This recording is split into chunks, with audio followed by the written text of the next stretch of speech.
Здравейте, аз съм доктор Тодев и днес ще ви разкажа за инфекциозната мононуклеоза, позната още като болестта на първата целувка. Инфекциозната мононуклеоза представлява остро инфекциозно заболяване, което се характеризира с фебрилитет, ангина, хепатоспленомегалия, увеличени лимфни възли и характерни промени в кръвната картина. В днешната презентация ще говорим за етиологията, епидемиологията, патофизиологията, клиничната картина, диагностиката и лечението. Накрая ще завършим с някои интересни аспекти на болестта.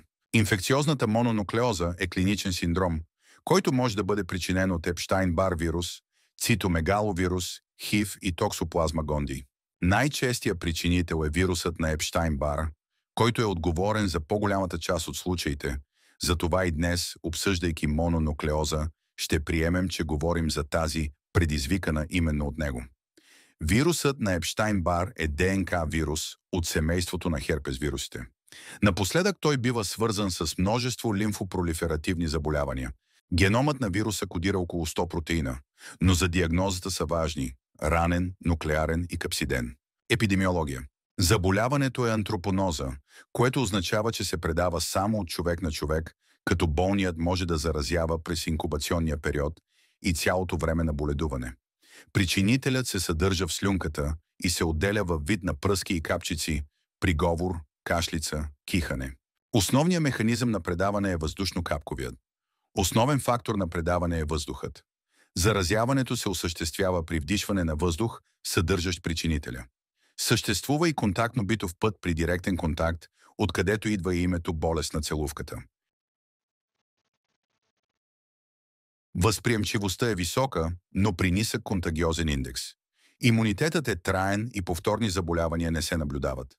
Има два възрастови пика. Първият при деца между 3 и 5 години, а вторият при младежи между 15 и 25 години.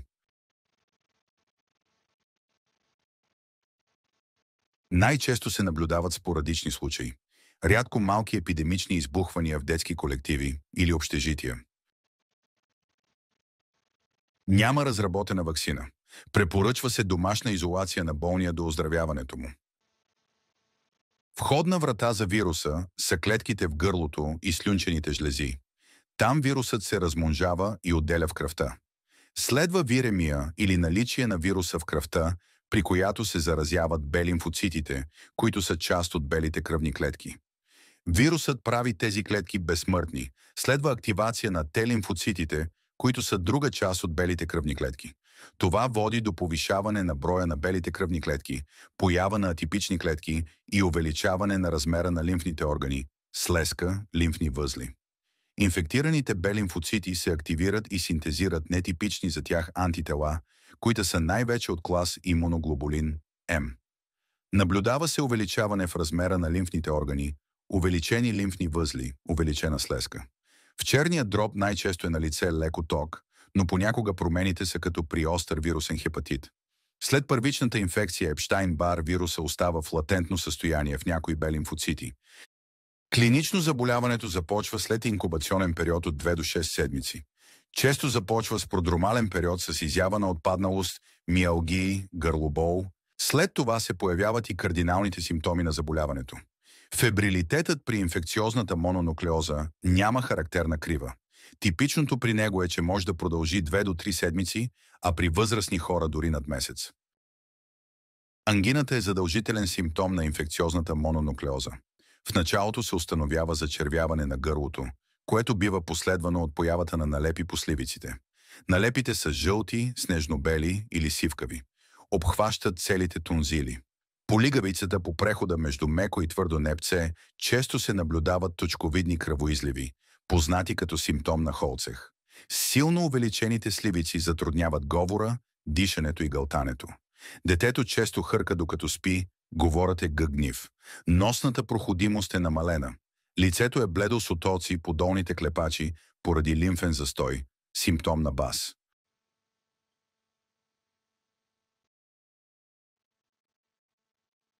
При насочен преглед се установяват увеличени лимфни възли. Задължително се засягат шийните лимфни възли. Под долната челюст, задни и предни на мускулус стерноклеидомастоидеус. В почти всички случаи лимфонодоломегалията е генерализирана и се установяват увеличени лимфни възли в подмишничните ямки, кубиталните и ингвиналните гънки. Лимфните възли са еластични, несраснали и леко болезнени при палпация. Поради увеличение на медиастиналните и мезентериалните лимфни възли, нерядко се появяват упорити кашлица и повръщане. Хепато и спленомегалия трябва да бъдат насочено търсени при съмнение за мононуклеоза. Слезката е умерено увеличена при всички пациенти. В по-голямата част от случаите черният дроб също се увеличава, като при някои пациенти е възможно да се развие ABV хепатит. Важно е да се избягват спорт и физически усилия до нормализиране размерите на слезката поради риск от руптура.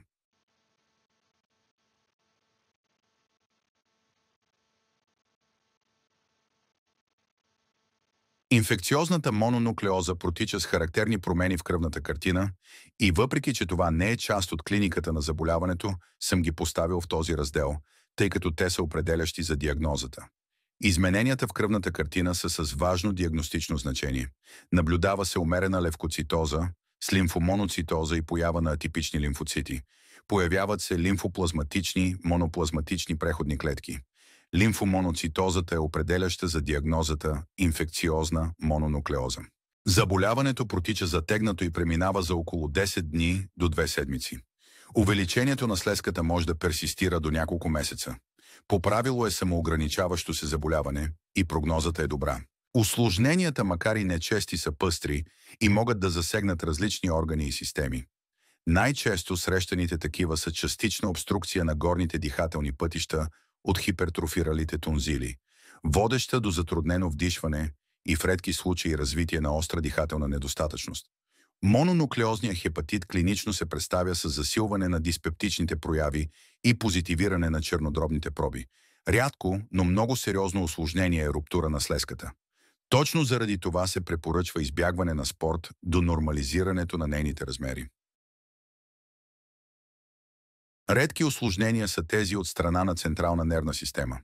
Изразяват се в менингити, енцефалити. Възможно е да се развият хемолитична анемия или тромбоцитопения.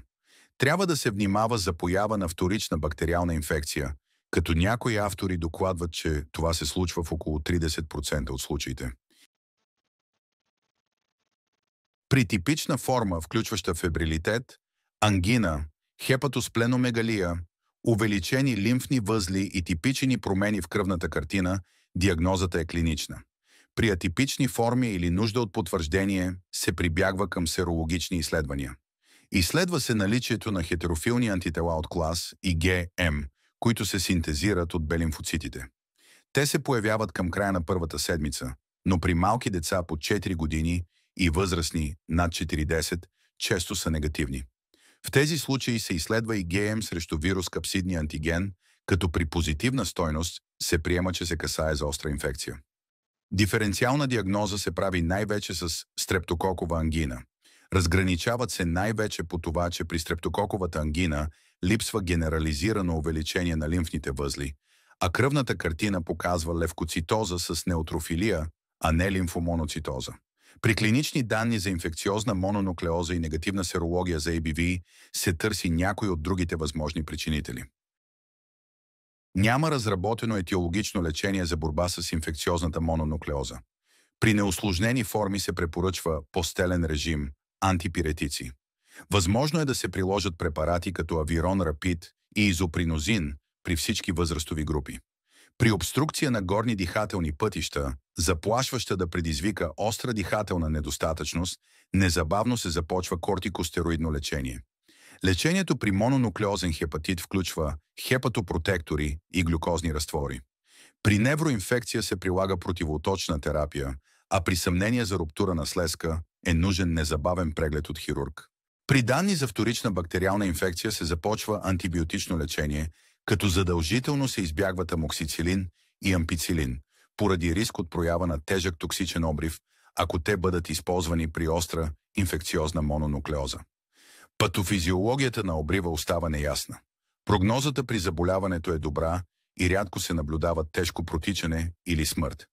Епштайн-Бар вирусните инфекции обаче не се изчерпват само с инфекциозната мононуклеоза. Тъй като това видео стана доста дълго, ще направя отделно за другите форми на ЕБВ инфекции. Може да го намерите в канала под име Други прояви на Епштайн-Бар вирусни инфекции.